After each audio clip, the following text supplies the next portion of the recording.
warahmatullahi wabarakatuh. Perkenalkan, nama saya Seditya Aurelia Nabila dengan NIM A1A123004. Baik, di sini saya akan mempresentasikan makalah dengan judul Analisis Teori dan Perhitungan dalam Perdagangan Internasional, Kritik terhadap Merkantilisme, Keunggulan Absolut, Keunggulan Komparatif, Model HO, dan Paradoks Leontief. Baik, tidak perlu berlama-lama, langsung saja. Latar belakang.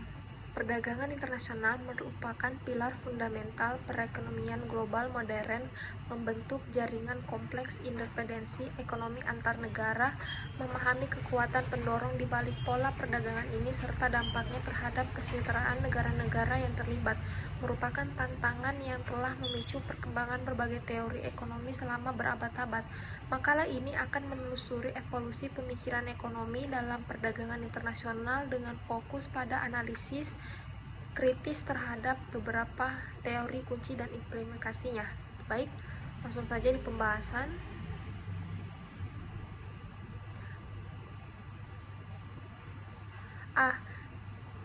Kritik David Hume terhadap pandangan merkantilisme terhadap perdagangan internasional.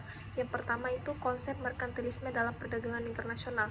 Teori merkantilisme atau mercantilist theory merupakan salah satu teori tentang perdagangan internasional yang muncul pada abad ke-15 hingga pertengahan abad ke-18 di beberapa negara Eropa Barat seperti Inggris, Prancis, Spanyol, Portugis, dan Belanda.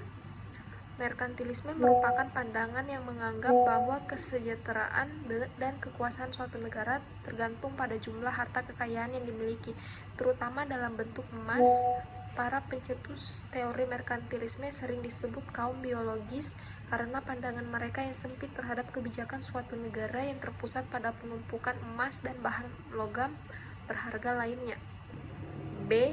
Menghitung dan menganalisis keunggulan absolut Adam Smith dalam perdagangan internasional. Yang pertama, konsep keunggulan absolut Adam Smith. Adam Smith dan David Ricardo, para tokoh teori keunggulan absolut, mengemukakan yakni suatu negara mempunyai keunggulan mutlak mengenai produksi suatu barang karena biaya lebih murah secara absolut dibandingkan negara lain. Teori ini yang termasuk dalam teori kaum klasik pada tahun 1776. Adam Smith, seorang profesor asal Skotlandia, menemukan prinsip-prinsip yang sama dalam bukunya yang berjudul The Wall of Nations. C. Menghitung dan menganalisis keunggulan komparatif dalam perdagangan internasional. Yang pertama, konsep keunggulan komparatif David Ricardo. Komparatif yang dikembangkan oleh David Ricardo memiliki peran krusial dalam konsepsi perdagangan internasional dalam ekonomi modern. Ia mendukung gagasan tentang keuntungan yang diperoleh dari perdagangan lintas batas. Konsep ini menjadi landasan perdagangan internasional dan menjelaskan alasan dibalik manfaat yang diperoleh negara-negara dari perdagangan. Meskipun mereka tidak memiliki keunggulan absolut dalam memproduksi semua jenis barang, pada intinya teori ini menekankan bahwa negara-negara harus fokus pada pemanfaatan keunggulan komparatif mereka. D. Menghitung dan menganalisis perdagangan internasional berdasarkan model Hexaker-Ohlin atau HO dan penerapannya. Yang pertama, konsep utama teori Hexaker-Ohlin atau O. Teori Hexaker-Ohlin atau HO yang juga disebut sebagai teori sumber daya produksi yang merupakan teori penting dalam penelitian perdagangan internasional dikembangkan pada tahun 1920-an oleh dua ekonom dari Swedia, Eli Hexer dan Berlin Ohlin. Teori ini menjelaskan bagaimana sumber daya produksi seperti negara kerja dan modal mempengaruhi arus perdagangan antar negeri. E. Menganalisis paradoks Leontief dalam perdagangan internasional. Konsep dasar paradoks Leontief. Paradoks Leontief adalah konsep yang dikemukakan oleh ekonom Wassily Leontief yang bertentangan dengan teori Hexaker-Ohlin atau HO. Teori HO menyatakan bahwa negara dengan modal lebih banyak akan mengekspor barang-barang pada modal dan mengimpor barang-barang padat kerja.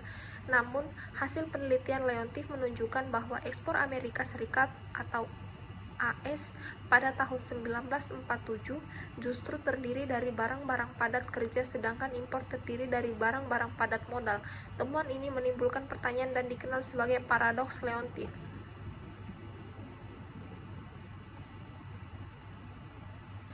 Baik, itu saja pembahasan dari makalah tersebut.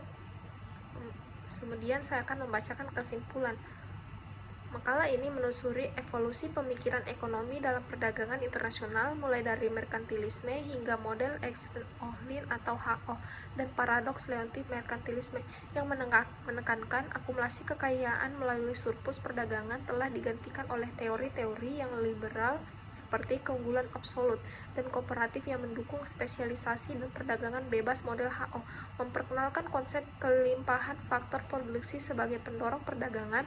Namun paradoks Leontief menunjukkan komplementaritas perdagangan dengan mengungkapkan bahwa Amerika Serikat, negara kaya modal, justru mengekspor barang padat karya.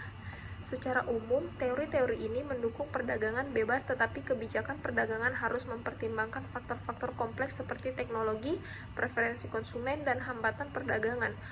Peran pemerintah dan organisasi internasional sangat penting dalam menciptakan kerangka kerja perdagangan yang adil dan transparan. Kesimpulannya, perdagangan internasional adalah proses kompleks yang memerlukan kebijakan yang hati-hati untuk memastikan manfaat bagi semua negara. Baik, itu saja dari saya. Bila ada salah kata, mohon dimaafkan. Wabillahi taufiq wal hidayah. Wassalamualaikum warahmatullahi wabarakatuh.